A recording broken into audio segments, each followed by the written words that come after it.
Hello, hello, hello. This is Truth Be Told. This is Dr. Walter Aka.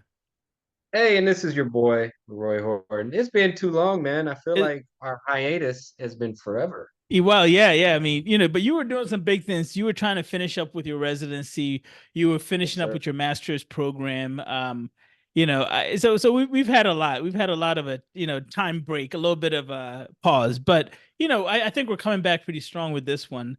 So we're Oh, gonna basically ask you questions about you know uh how it was as a new grad of perio residency, and then also what diversity, equity, and inclusion is to you, oh, because good you Lord. you went Yes. on some tirade online. If no one follows you online, you need to, because you went off on one of the professors in your in your school, correct? Yeah, my former dental school. Your former dental school. You went off Yeah. on a pretty well known instructor. So kind of go ahead and tell us the backstory with that, because that's kind of where we're going to start with this.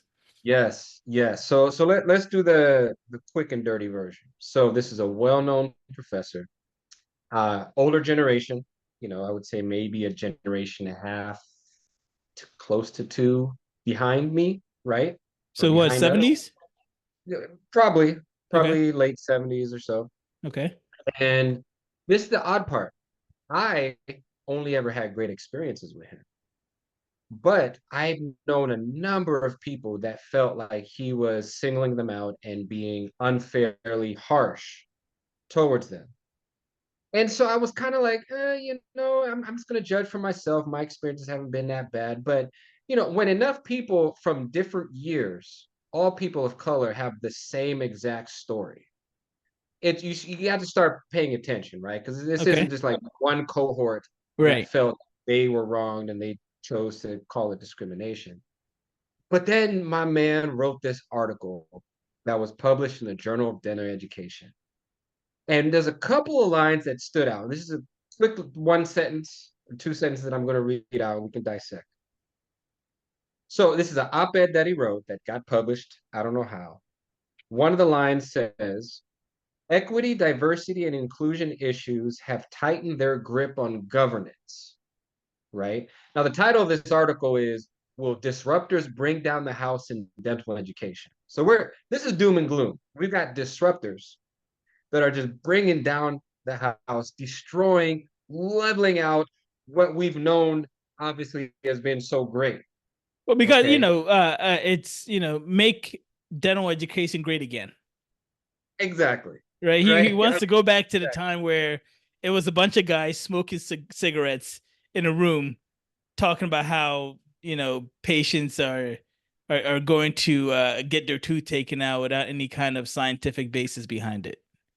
Thank you. Make dentistry Yeah. great again, Make, please. make it great again. Right. That's all I want. Um, and the other line, which is ironically present a couple lines down, it says, and not least, there is an insidious bigotry infecting university campuses. So this man that has been widely labeled as someone who seems to have issues with a lot of people of color or students of color, um, also happens to think that there's this insidious bigotry, right, infecting campuses worldwide. And words are people choose their words carefully, right? Hmm. We know that our former head of state used the old Nazi line of saying that immigrants were poisoning the blood of America, right? And that's kind of a takeoff of a line that Hitler used to use, That's it. right? And so for him to say that there is an infection, Insidious. Insidious. insidious infection of bigotry, to me it's a dog whistle, right? Like, hey, like our pureness is being violated by this virus of, however many years ago was the virus of desegregation, and now it's the virus of what they call bigotry, which we know on college campuses what's going on is if you to me, I feel like you can support the lives of all people, you can mourn the loss of death of all people, but to call out something specific, you automatically label it a bigot. Well, but which is here's the part that makes no sense to me, and I would need to read the whole article in order to make sense of this. And I don't want to like cherry pick, because you can always cherry pick something to make your point. But I'm just trying to figure out what he's talking about. Dentistry, besides the fact that it's become very equal, male versus female, actually more females are now graduating from dental schools than there are males. There's about the same level of diversity in dental schools, if you want to be 100% honest. Since 2000 to now, it's still very low. If right. you considered all the totality of every single dental school, including the fact that you have what, three new ones that just came up like a year or two ago, right? Just because more dental schools are coming up doesn't mean that they're getting more diverse. That's actually the opposite. If you look at the totality of it, the percentage is still really low. It's like 3%. So where Let's is put it this this way. infiltration coming from? Let's put it this way. The percentage of, let's just take black male doctors, has been unchanged since 1940, Right. right? So Okay. Now, it's ironic though, because we don't have to cherry pick, because my man puts a reference.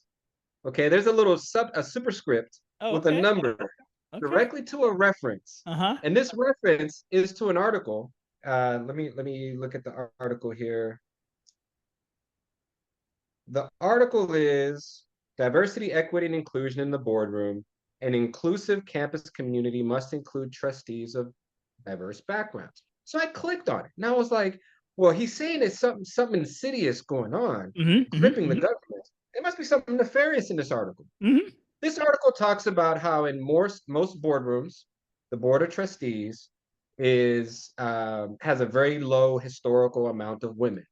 Yep. And it just kind of talks about how it should be important, since we know that women are half, if not more, of our student body, to have that representation, that point of view, that life experience reflected in the boardroom. Makes sense. I don't know, man, that sounds a little dangerous to me, But right? It sounds, well, I mean, uh, you got to sounds like understand. a little disruptive to me. Well, you got to understand when he grew up, right? He grew up in the good old like what, 50s, 60s. Right. Again, you have to understand, the madman era. You have to understand where he grew up. So he probably feels very Yeah. uncomfortable with women leaving the kitchen. Yes. Maybe. I'm not going to speak Yes. for the man, but maybe the change in the dynamic of women actually excelling in life bothers him. Maybe they're smarter than him. Maybe he's been corrected by too many smart, Uh, intelligent women. uh, And and that's the insidious, nefarious, hoodwink, bamboozle. run amok. That's maybe what he's talking about. Well, here's the thing. In a nutshell, I remember 2003, 2007. I was at my dental school, Mm-hmm. and I remember some of the older doctors that were faculty jokingly making comments that it's still weird for them to see so many women in the class. Was Now, that mind you, on before or its own, after they was that before or after they were hitting on them? I that's funny you say that, because I had an actual classmate of mine. I think she was a year behind me, who came to me one day and was like, I don't know what I'm supposed to do, because one of the instructors, the faculty members, told me I did a good job and patted me on the butt. There it is. Right? There it Right? is. Now, this is the thing with diversity, equity, and inclusion that bugs me. The purpose of diversity, equity, and inclusion is not to just boast about numbers. It's not numbers for the numbers' sake. It directly affects patient outcomes. People go and practice from where they come from typically. You Hopefully. know how I know they know it? Mm. Because before Nevada had a dental school, back when I was at the University of Washington, they would hold spots for students from Nevada. Mm-hmm. Nevada would pay for the entire tuition, and the student had to go back and practice for 4 years in Nevada. Oh wow. We know this, that geographically, if you want someone to be more likely to practice in a rural area, you try to find candidates to become doctors that are from rural areas. Makes sense. But for some reason, the moment you attach a ethnicity or race to that, people are all up in arms. Mm-hmm. Mm-hmm. Okay. And we know Because now that it's not fair. is not fair. Right. But, sir, ma'am, if you're not going to go into these neighborhoods, into these populations and serve these people, what is wrong with us trying to ensure we produce qualified, intelligent, capable doctors that are going to go see the population you're not trying to see? But you know the funny thing is the government actually has a program that emphasizes the fact that they'll pay for dental school if you go back to underserved areas. Right, That's a government program that a lot of people go after, and no one has actually went to court about it. No one has actually tried to sue the government about it. Now, right, if you said the same thing, say we're going to have a program where we're going to basically have doctors go back to underrepresented areas, but the difference is we're going to take the doctors that live, and train the people that live in that area. Oh, and they happen to be of minority descent or Hispanic or Native American, whatever. Now we have a problem because now you're cherry picking. Mind you, you cherry picked already. right. Yeah, 400 years of cherry picking, But because you and put a title to them, you put right, a race to them, you put and again, we all know this, that race is just a made up construct. But anyway, I digress. You put a race to them, you put a sex to them, you put anything to them, then all of a sudden it's unfair.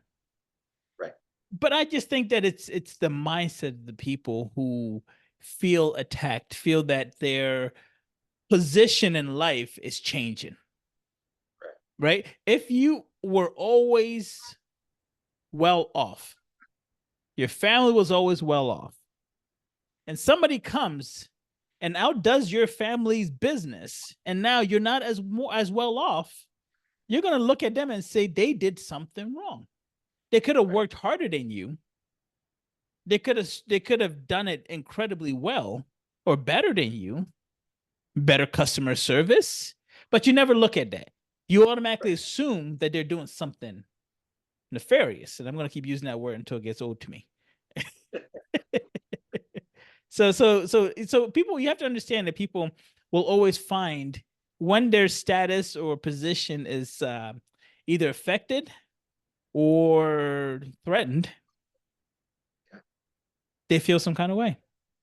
I mean, it's that old adage of to those with privilege, equality feels like oppression, Mm, right? You're used to having the upper hand, yeah, to having the assumed, you know, expertise, that's it. ability, whatever. The moment that now there's an equal playing field, it becomes trouble. But anyway, Mhm. for anyone that's listening, the article is on the Journal of Dental Education, and it's titled "Will Disruptors Bring Down the House in Dental Education?" Because apparently having too many women and minorities seems to be a problem for this person. And I'll let Well, everyone else judge for themselves. But yeah, it's a poorly we'll put the article in the show notes just so it makes it easier for people yeah. to hate I on mean, this. it's a poorly written article with references that are all, for the most part, op-eds, Got you. right? So it's like, but this person has the access to get something published Right. in the Journal of Dental Education. Well, so you have Yeah, to kind of look at the editor of that journal and say, how did this happen? How did this get here? But anyway, let's right. ask you questions. I think, Uh-oh. if our listeners have been paying attention for your whole journey, they know that Mm, you left two dental offices that you owned, sold mm, it, decided to go back to school for a perio, even though you were pretty much doing the same kind of surgeries, whatever, and got your master's. And people may think to themselves, well, either he is incredibly bored, mm, wants to get a better education, or is incredibly bored. So we're gonna go right, ahead and figure out what it is. right, And if right. you were, I could understand if you were in your 20s and you had no responsibilities and let's go back to Right. school now. But nope, you had a lot of responsibilities and you still went back to school. So first Yeah. question, let's just dive Yes, right in. sir. First question. Let's go. Okay. Why did you go back to school when you were literally doing the same procedures as a non-perio doctor, meaning you were not a specialist, but you were doing pretty much the same. You were teaching implant placement. You were teaching different techniques. So why go back to school? Well, I had this good friend by the name of Walter Aka down in Texas, and That's a lie. he didn't bother stopping me. I said, He's not a good hey, friend. cool. I'm gonna go back to school. And he was like, cool. He didn't stop me. He didn't call my wife and be like, hey, something's wrong with your husband. He didn't come get your boy. Well, what is he thinking? Right. But let's be serious. So Yeah. I knew that I was in a phase of my life where I felt like I needed to do a little something different. I've always been a book nerd. I was already teaching. I was already doing a lot of advanced procedures. But I did see that I needed to set up the second chapter of my career and my life with some, I guess, increased opportunities and access. And having a specialty degree often in our industry implies, and I'm saying that very carefully, implies expertise. So I would see a lot of people in certain circles or in certain positions where, after engaging with them, you're like, this person is in this position. And the more you know the game, you realize that having certain titles, having certain backgrounds Okay. opens certain doors. Okay. And for So what I wanted to do, right. oh, go ahead. No. So what did you want to do that you had to pretty much sacrifice 3 years of your life? Great question. So I wanted to get into academia, Okay. which I've kind of set that up. Mm-hmm. I wanted to get more into research, which I didn't have a lot of research experience. So this did provide me with, clinical research, benchtop research, writing, and understanding a lot of the literature. Um, and I wanted to kind of have an augmented presence on the lecture circuit. And I saw that in a lot of arenas, having a specialty degree of any type, whether it's PROS, OS, Perio, just opened a lot of doors and provided opportunities because of that implied expertise. Okay. Well, so then the follow-up question for you is when it comes to your specialty, what was the most difficult part of this whole entire journey? What was the hardest part of this whole entire journey? The hardest You part went back to of school. What was what what back was to the school, hardest part of going back to school? honestly, I would say tempering my expectations, No, what does that right? mean? What does that mean? Don't So, speak in code. What okay. does that mean? Because So you don't forget, you and I have talked multiple times. So what we does that have, mean? we have. So when you're out in practice and you take these CE courses, Right. whether it's dental XP courses, Mhm. implant pathways, whatever, it's super structured. It's highly involved. You got all these state of the art materials and equipment that you're training with. You're doing on cadavers, on pig jaws. It's very intensive, hands on, and didactic instruction. It's very intense. It's very structured. I literally thought residency was going to be just 3 years of that. Everything is lined up. That I is going to be this intense. Like I was going to be the Navy SEAL of implants and gum and bone surgery because the training was going to be that intense. And you get in there and you're like, it's not that intense. It's not that structured. And really, and this is something across, and I'm just not bagging my program. This is something having talked to a lot of people. Mhm. Different programs have different strengths. Really, what they do is they leave it up to you as the resident to make your own time, to make your own experience. And after practicing for so many years and knowing the value of a dollar, because when you're a student, numbers are just abstract. You just sign your FAFSA and whatever. When you're paying 100K a year, you want service. Mhm. I want structured order, materials. Mhm.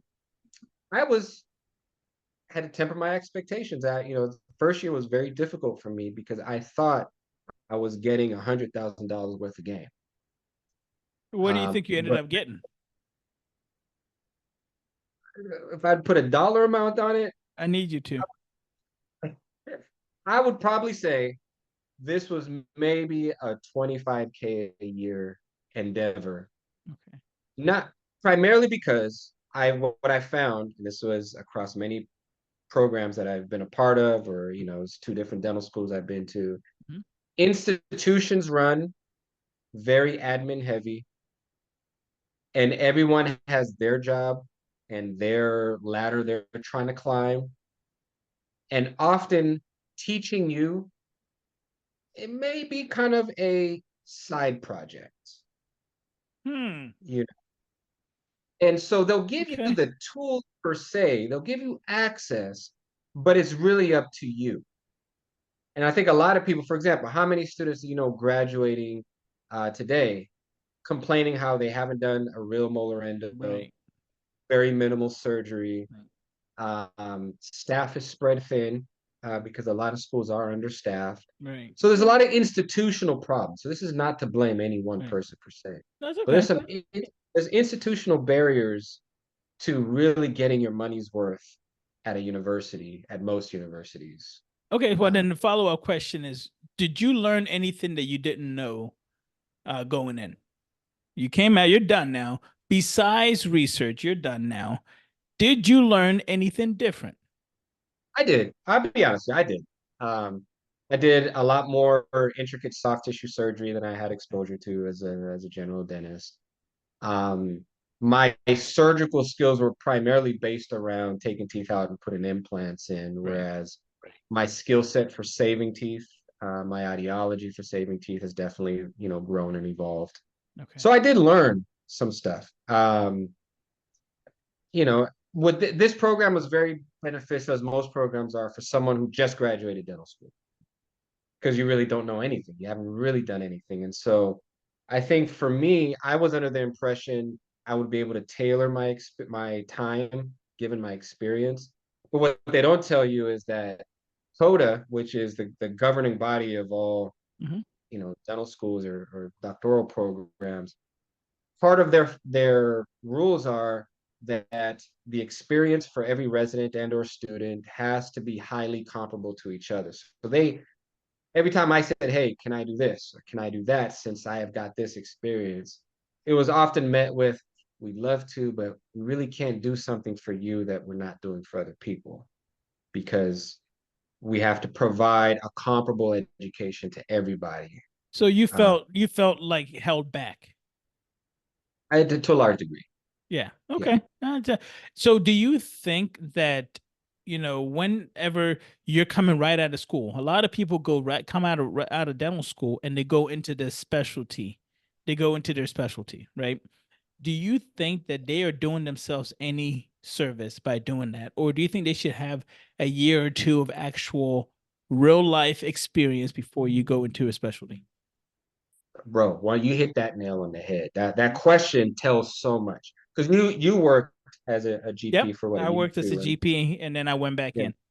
right. And I felt very, Because very much restricted because there were surgeries that I had already done that I had to go right. back and say I'm not allowed to do this until years my second semester, second year, and then I was able to do it the same surgery I had done previously. So it was very frustrating. I think you and I had a long conversation about that. So you're right. Coming back into academia is very difficult when you start And and working. and, and let me ask you this: Mm. how many co-residents or residents, behind you or ahead of you, did you see that did come straight out of school? And by the time they are third years, ready to be a highly trained specialist, you're seeing what they don't know. And a lot of it is what they don't know from the restorative side or the prosthetic side. So we're doing implants, Hmm. but you've never restored an implant restoration. Right. And you kind of have to have basic knowledge on both to do either, But so a right? lot of people need to understand this, and I hope that patients listen to this part. Whenever you are trying to do something, right? If you're doing surgery, you have to know from beginning to end what it's going to look like. You may not do the end part, the part that people care about, the crown. You probably, as a periodontist, will never do the crown. As a surgeon, you will never do the crown. But you need to know from beginning to end what the crown is going to look like. Am I going to place the implant in a position where the general dentist is going to have an easy time? If you do it right, that should be the quickest money they'll and the easiest money they'll ever make in their lives. Really, you take an impression, you control for everything, you put a crown on there, the patient loves it, you move on, right? That should be slam dunk. But that's not always the case when you have surgeons that have no clue the what we call the restorative part, or basically the crown part. They don't understand the crown part at all. But then there are general dentists that depend on the surgeons and ask them questions as if they understand the crown part. Right. And that's the that is the most frustrating part when you watch all this stuff. It's basically, the blind leading the blind.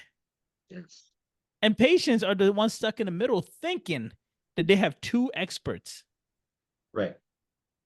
And this is a Are you and giving this is what you're coming from, right? You're giving out all the secrets of the game, man. Now, mind you, me and you, we've been out for a while. We're not bagging on anybody. There's plenty of Nope. qualified experience. Nope. We're But not. to be Yeah. honest, a lot of times when you're, and I think we've said this before, when you graduate, hopefully, just enough not to hurt anybody if you've Right. never practiced, Right. right? And barring the human experience, we all can have errors, but in general, just enough not to hurt anybody. But I don't know. I feel like there has to be a revolution in dental education, and whether it's in the term of how the institutions administer that education, how long these programs are. I mean, there's so many factors that come into it. But I could honestly see how someone who's never practiced just went college, dental school, residency program, they themselves feel unready. What do you think was harder?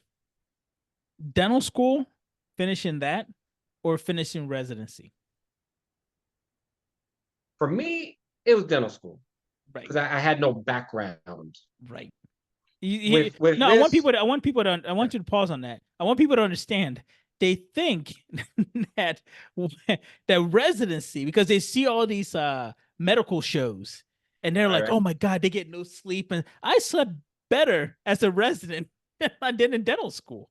right, right, Right? Like residency is kind of like I compare residency to when you were in high school and you took like an AP class. The teacher thinks you know a lot, so they don't right, really like harp on you. Don't give you a lot of homework. They don't give you a lot of work because they're like, "Oh, this person's smart already. You're good. You're good."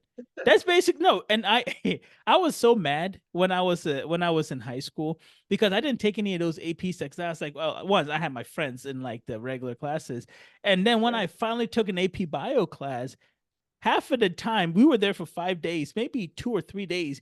We spent playing like games. I was so pissed.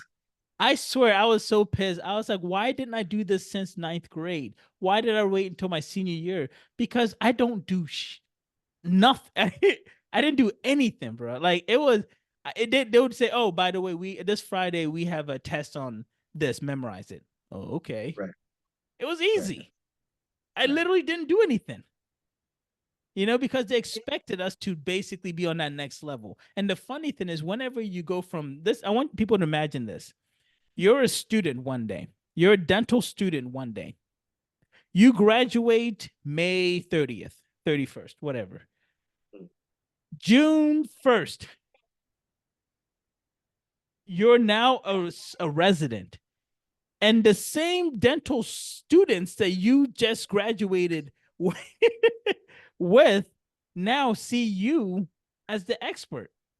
Right. And the only thing that changed was the sun What's the date? going The sun around rose.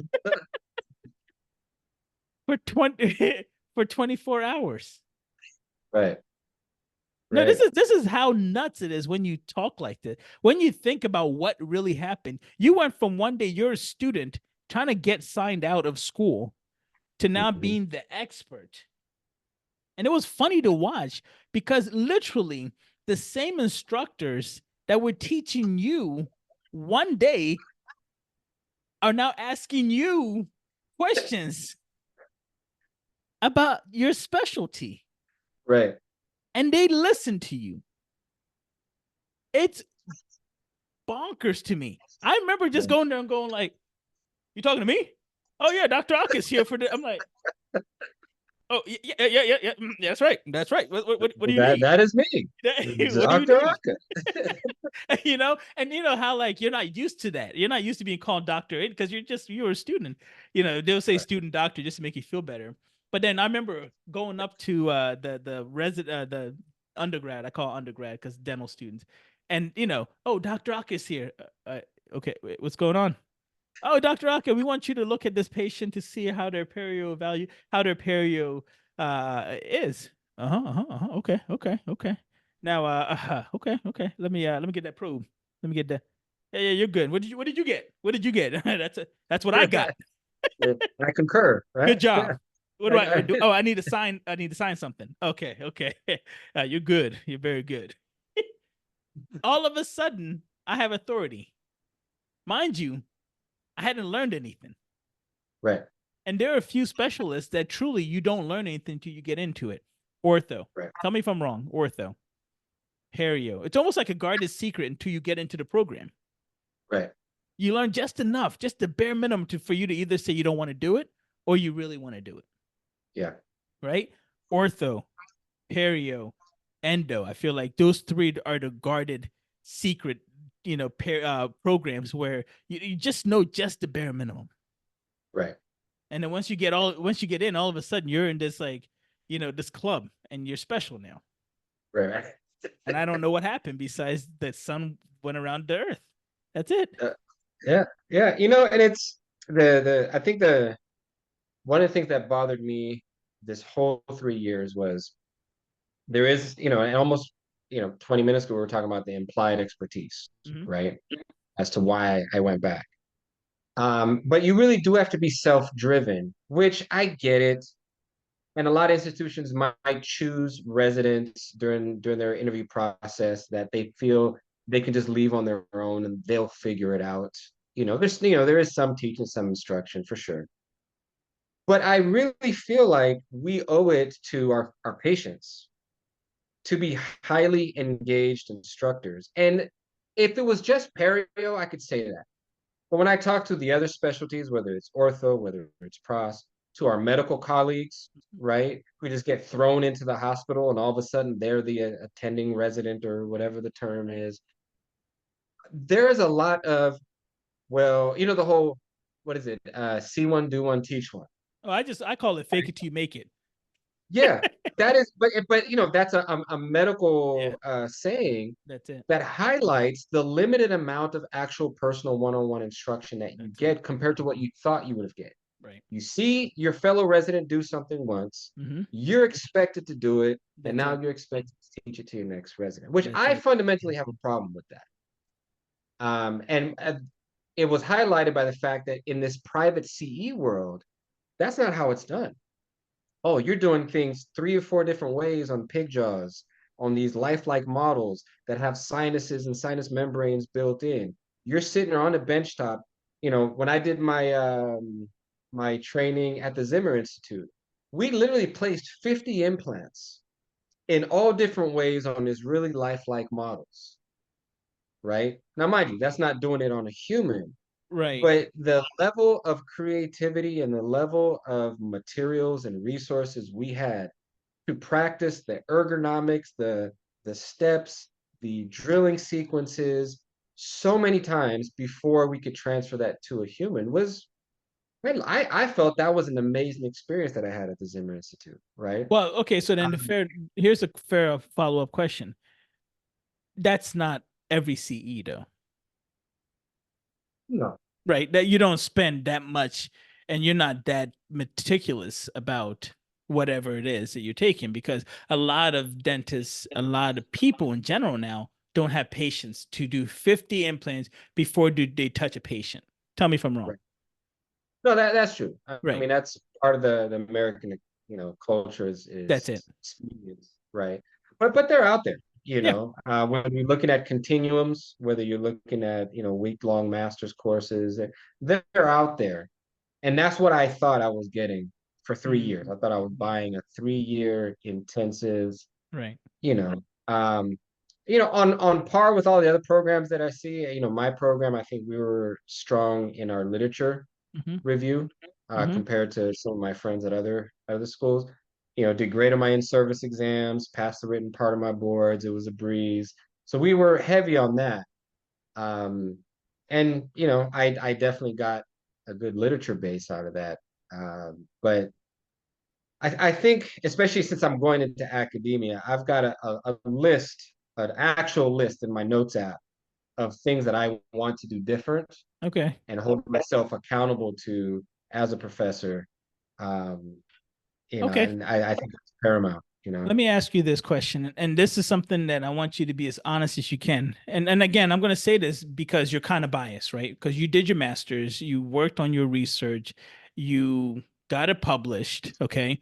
But I want you to tell me in the time that it took you to do your research and so forth, how beneficial is research in the dental field now when it comes to the connection between academia and practice, general practice, or actual, live practice? You're doing this in your own clinic, you're doing it in your own practice.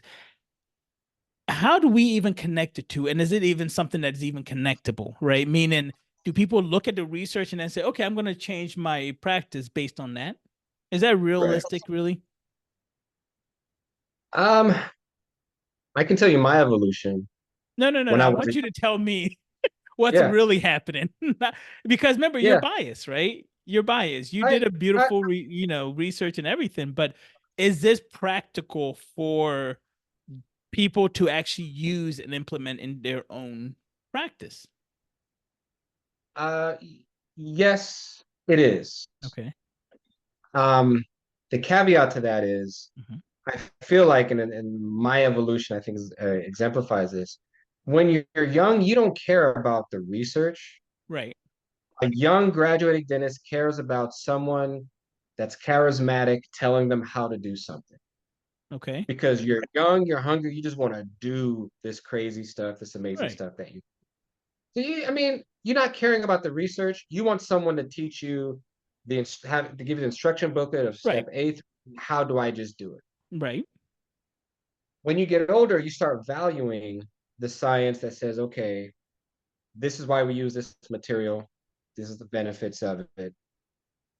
But when you look at research, and whoever's listening that doesn't have that background, if you're non-dental background especially, there's the very boring research that looks at long histories of previous research and compares data as the years go on. There's benchtop research where you really have to be interested in just sitting in the lab and putting fibroblast cells on different petri dishes to see how they react and so forth. What I find the middle ground is where you can engage the younger and the older dentists is a lot of your clinical trials and your case series and case reports, right? Because now you're showing, hey, we did 100 surgeries, 50 of using this material, 50 using that material. These are the outcomes. And because it's a little bit more tangible, because you're talking about procedures done, I feel like you get a wider audience than if you're just doing a systematic review or a meta-analysis or Okay, let you me know ask you this question in another way because I hear what you're saying, but I'm not sure if you've answered my question. mm, As we progress and you've done everything in the sense that you've worked out in and I call it real world versus academia, right? In the real world, and just to make it, easier for everybody, how many people do you know that when the rep comes into their office, they say to them, and I quote, please get me the research that backs up what you are telling me. mm, And the funny thing is, this goes for the medical industry as well. absolutely, When the rep absolutely. comes in and says, try this, this, and this, how many dentists do you really believe sit there and read that research? Even if the research is done by you, Dr. Horton, and you've put all this time and effort into it, how many dentists literally sit there and say, "Let me read the research"? Listen, I'm gonna be completely honest I with you. need you to be, Okay. because I know the answer, but I need you to Um, be. yeah, I would say if we had 10 dentists approached by reps Yep. on Monday and every day since Monday, it probably wouldn't be until Friday until we got one that asked for the actual research. Exactly. And this is why. And this is our And that's because industry. they got a free sample and they were bored one along the way. Let's break it down. They got free samples. Right? They probably got free food for the office. That's it. Lunch and learn. They probably got tickets to a show or some, hey, we got a free CE. We just had a free CE over here given it to us at the Porsche studio, right? So we were around luxury cars and okay. Bro, I keep getting emails from and I'm gonna say laser company who literally Mhm. keeps bothering me to try to go to their steak dinners. Oh yeah. Yeah, I've been to Okay. five. I've been to five. See, Yeah. I refuse to deal with them. I don't even go. I don't even go. I refuse to deal with. I keep telling them to delete my email. I'm like, delete my email address, please. I don't even want to deal with you people. Hey, a steak is a steak. It ain't There gonna it get me to is. buy $150,000 laser, but here's the other dirty secret. Yeah. Of these reps that come in, Mm-hmm. how many are not attractive? No, Whether it's a listen, guy or a girl, that's it. they're almost always attractive And there's a because reason. Mm-hmm. we know that it sells, That's it. right? And it's sad, it's scary to think that these many doctors and dentists are making clinical decisions on the materials they use or Mm-hmm. the equipment that they use based on this scheme that's been concocted by these companies that includes gifts, pretty, and Mm-hmm. handsome reps, Mm-hmm. and language that entices you, right? Because this laser company tells you you can make for every case an extra two thousand That's dollars right. just by doing the I mean, they leave so much out, but it's this promise of prosperity. It's like a Right. prosperity, you know. Would you say that if you had to put in a list of what was important to the doctors, and again, your research is great if you actually get a chance to read it, but if you put it into perspective on, number one, two, three of importance, I always say number one is the cost of whatever product they're trying to sell. Yes. Two is my return on investment. How much money am I going to make by using this product? And then three is how much did that company give my office and my staff, and did my staff love the office and the rep and all that stuff, right? Yeah. Not Yeah. And I'll single tell you time did four. I say what? I'll tell you number four. Please, This is what I've seen. please. Is someone famous that I idolize on the face of this product, Instagram right? influencer. Because That's it. there's some big names in our industry. That's it. If they lend their hand, their name and their face to a product, we automatically, we want to be a part of that. So I use the Bro, same thing as Ray Salama uses or you Pico's. said it. You said it. The influencer Yeah, aspect of it. Yep.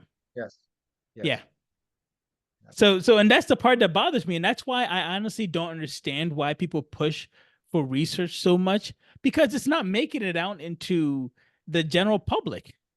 Dentists right, are not reading research. You could sit there, and the one thing that bothers me about the research and the academia is basically, they'll say, oh, well, it's statistically relevant because you had 1 millimeter. But most people don't care about 1 millimeter of growth or 1 millimeter. No, tell me if I'm wrong. But man, you would see these people lecture and talk about this 1 millimeter like it's going out of style.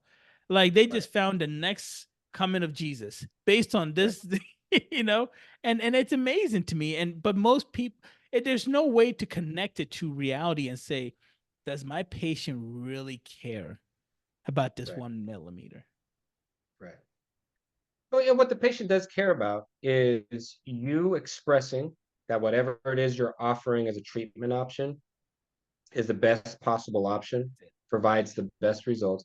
And obviously, ideally that's based on data, but we just discussed about what is fueling a lot of doctors' That's it. decisions. That's it. And then, so this is what the industry tries to do to control for that. They try to Mm. say that, well, to maintain your license, you got to do X amount of continuing education hours Vaccines per and so forth. year. Yep.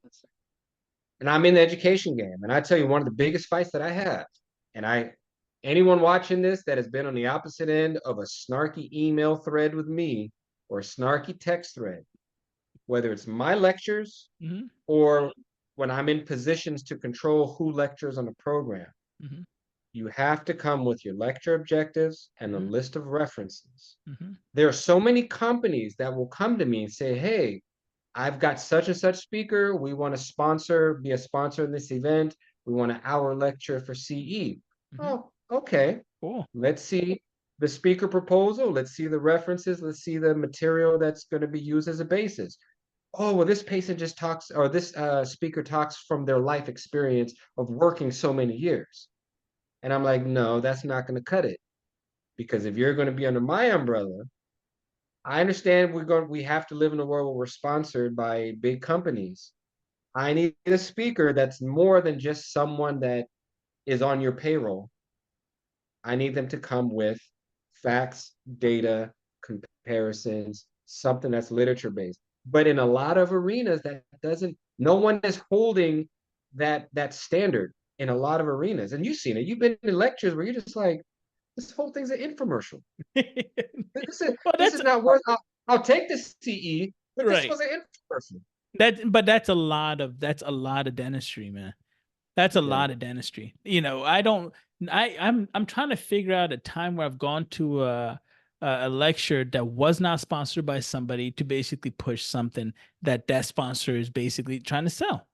Right? right. There's every single time, oh, let's do full mouth rehab sponsored by Zimmer. Let's do full mouth rehab sponsored by Gladwell Lab. And it's always let's use what they tell us to use, and then don't ever ask a question like, okay, well, how would you do it if you use this product? Whoa, whoa, whoa, whoa, whoa. Let's focus on the product that we told you to use. you know?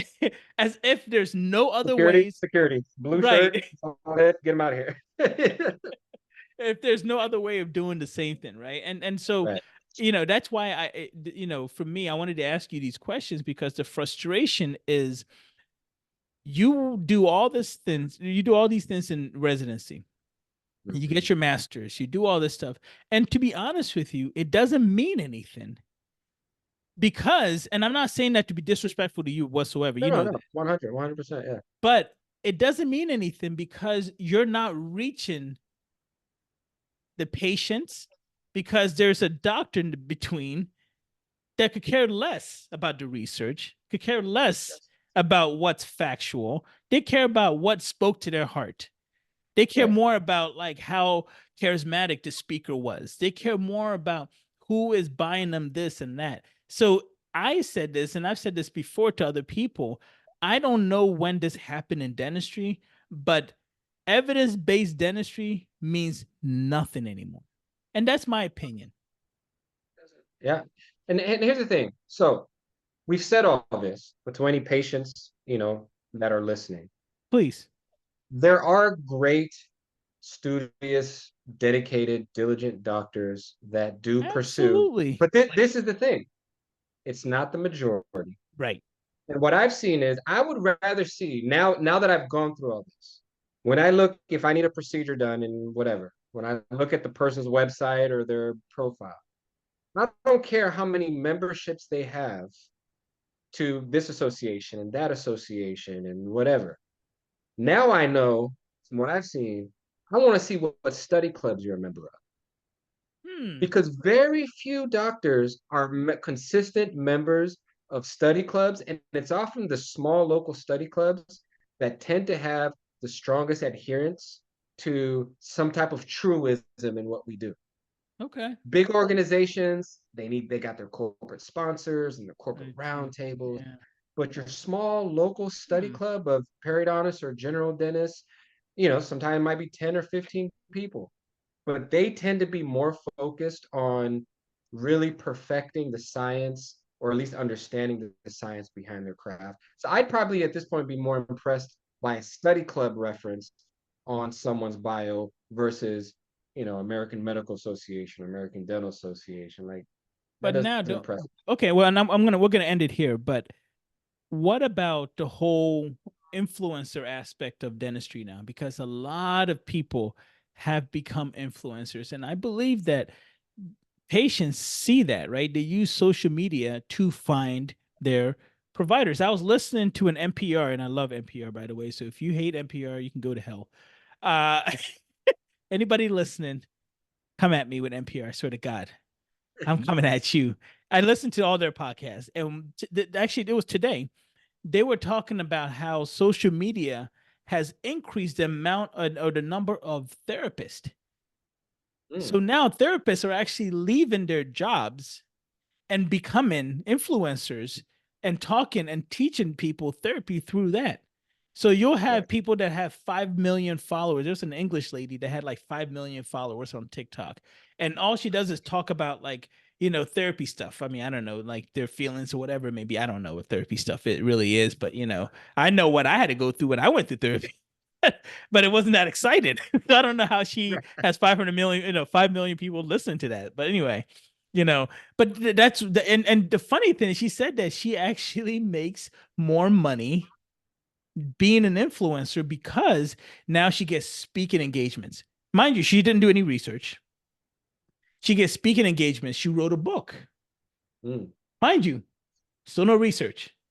right. But I bet you there are academics that know way more, that have factual information, but she's an Right. influencer. And no disrespect to her. She may be associated with facts and stuff like that. But again, I'm telling you, when I say that she's not doing any research, because she even mentioned it herself, she was like, people listen to me and I give them what they want to hear. And she even said that it's actually messed with her own mental health. So Right. it was crazy to hear this. But she said that she makes way more being an influencer. And we had another person on this podcast who said the same exact thing, that Right. she's trying to bend over to the influencer aspect of it because it's more financial. She can substitute what she made as a dentist with now being a speaker, influencer, and so forth. So this whole mindset of switching to influencers, do you think that it is what we need to focus on in school? And I say that not to be funny, but Yeah. should we really start to realize, should the American Dental Association realize that in order to get patients' attentions, we got to teach our students how to reach that through TikTok, Instagram, Facebook, whatever else is out there? We gotta do 7 a.m. dance classes. Bro, So bro. 8 o'clock, influencer 101. right. 9 o'clock, what you wearing, girl? 10 o'clock, Right. newest dance trend. You know what I mean? No, Right. I'm telling you, how to go viral 11 a.m. Right. But Right. no, I'm Well, serious. Like that's how you're reaching people now. People don't say, "Oh, I got your flyer and I came to your office." They go, "Oh, my friend sent me your video and I saw the work that you did, or I saw who you know, and now I'm coming to you." right. And we've talked about this before. It breaks my heart to see some of that, and part of it may just be a generational gap. We still have the same shortages. We still have the same skill set shortages among Mm, the shortage of doctors that we have. right, Um, there's again, as much as a degree implies expertise, so does popularity, right. right? That's it. And what's easier to attain, a degree and do research, or to become popular on TikTok for doing dances or showing your skin, which fundamentally I have a problem with. Not because I don't want to judge anybody for what they do and how they do. If they found happiness in their career, God bless them, right? If this is what they want. But it's almost like one of those when you talk to a young kid that wants to go to the NBA, they see the glitz and glamour of someone who was at that level. But the percentage of people who can get to that level, right? And so now I'm seeing doctors who are making content after content after content, but you're still not making enough, you don't have enough followers or have enough of a presence Mm-hmm. to monetize that. But as you and I know, content takes time. Mm-hmm. Mm-hmm. And that's time you could just be devoting to your craft that you're making content about. So how is it that you're so popular or trying to get popular on something you haven't even mastered yet? Well, And does it I matter? I mean, Dr. Omar Akmal actually said it. He goes, it doesn't matter because what we think is good or is what patients should go for. Patients don't care. There are cases right, where I've seen cases where I'm like, that looks horrible. But then the patient's like, oh, I love this. Yeah, okay, all right. And I'm like, am I seeing the same thing you're seeing? But again, does it matter? Who Right. cares? If you're popular and patients are coming to you, does it matter that you're good in the dental term? It may not. That's it. It absolutely may not. Um, yeah, that's deep because we'd like to think that being good at what you do means something Right. because we've been working on it all these years. And sometimes I do feel like a grumpy old man when I see someone that on surface seems more successful. Mm-hmm. And I'm like, but you're not even good. That's it. Like, why, but as I've done deep dives over the years in certain people, you realize that everything they present isn't necessarily true. Their level of success, the number of cases that they Right. do, really, they're popular on TikTok and a little bit beyond that. That's it. But it's Uh, okay. But that's all that matters, right? It's what you see. It's what you see. right. So let's leave it there. Okay, well, actually, no, before we do that, final question. Mm. And I want you to be very honest. Was going back worth it? And if you had to tell somebody else who kind of had your same path of, hey, but they don't want to go into academics, right? Right. They've been doing their CEs and they're doing surgery now. Would you tell them to go and specialize? It's funny you asked that. Someone literally just called me, a friend of a friend, almost the same story. Practicing 13 years, just sold his office, said, "Hey, I'm thinking of going to Perio." My friend said that our stories are very similar, Mm-hmm. right? Um, what do you suggest? And I told him, I said, listen, at our age, if you're just going back to just be a clinical periodontist, it's not worth it Mm-hmm. because it's 300,000 worth of money in average for most programs. It's about another 600,000 of lost income over the 3 years. Yeah. Okay, and now you're likely potentially starting from scratch when you get out. You might as well just be 25 again. You took 5 steps back. But I did tell him, I said, if you have an intentional plan that you have vetted, that is not going to be or is going to set you up for the second half of your career, financially, retirement wise, you know, mental well being. If you have a solid plan, I can probably make a case for you. Mm-hmm. But this is not an end all be all. Hey, just to say you're a specialist, go back to school and Right. life will be grand. You really are setting yourself back for very little to gain Mm. without a very, very specific plan in mind. And so it's everyone that is listening, because we've kind of alluded to my plans. Mm-hmm. I'm coming out. I'm going to be the associate professor and director of perio and implants for the new dental school in Yakima, Pacific Mm-hmm. Northwest Health Sciences School of Dental Medicine. Mm-hmm. I've got a lot of lecture. I've been lecturing, but my opportunities have opened up. I'm been doing and will be doing research, and the school will help support my research. I'll be doing part-time clinical practice, and so I've kind of set this up for myself with intentionality. But if I hadn't had that plan and I just wanted to be a specialist, I would tell my 40-year-old self, nah, bro, It's just not take worth some it. extra courses and keep making money and keep growing as a general dentist. There it is. Um, There it yeah, is. Thank you, sir.